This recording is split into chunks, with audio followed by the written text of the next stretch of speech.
बिस्मिल्लाहिर्रहमानिर्रहीम। अस्सलाम वालेकुम नाज़रीन। दो तीन चीज़ें मैं आपके साथ अपडेट कर देता हूँ। नंबर एक, तो जो इस्लामाबाद हाई कोर्ट का फ़ैसला है वो मेरी तो समझ में नहीं आ रहा। इस्लामाबाद हाई कोर्ट ने एक तो तौहीन अदालत लगा दी है, एक कार्रवाई की गई इस्लामाबाद हाई कोर्ट में, उसको तौहीन अदालत करार दिया और उस कार्रवाई के नतीजे में जो अमल किया गया उसको कानूनी करार दे दिया। यानी इमरान खान की गिरफ़्तारी जो है वो कानूनी है, लेकिन गिरफ़्तारी जो की गई है वो तौहीन अदालत है। अब इस किस्म के इंसाफ जब पाकिस्तान में होंगे तो पाकिस्तानी अदलिया जो है वो, मेरी दानिश में, मैं एक छोटा सा तालिब इल्म हूँ, तफसीली फ़ैसला आएगा तो पता चलेगा। तो मुझे तो ये समझ आ रही है कि 129वें नंबर पे हम बिला वजह नहीं हैं। और इस्लामाबाद हाई कोर्ट से पाकिस्तान तहरीक इंसाफ को पहले भी कोई उम्मीद नहीं थी और उनके वकला कई मरतबा अदम एतमाद कर चुके हैं chief justice Islamabad high court के ऊपर।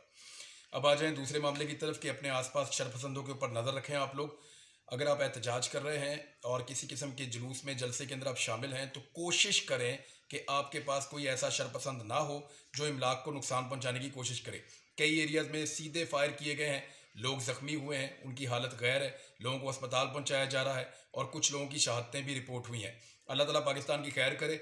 इमरान खान साहब इस्लामाबाद में हैं, अगर एहतजाज करना है तो मिलियंस के अंदर लोगों को, बहुत बड़ी तादाद में लोगों को, जैसे इससे पहले मैंने एक ही दफ़ा ज़िंदगी में कहा था शहीद अरशद शरीफ की शहादत के ऊपर कि आप लोग आएँ, तो आप लोग बहुत बड़ी तादाद में आए थे। तो लोगों को बहुत बड़ी तादाद में इस्लामाबाद जाना चाहिए और इतनी बड़ी तादाद में जाना चाहिए कि किसी की ज़रूरत ना हो कि वो गोली चलाए या आंसू गैस का शेल फेंके। और ये तभी होगा जब आप बहुत बड़ी तादाद में जाएंगे और तभी आपकी जीत होगी।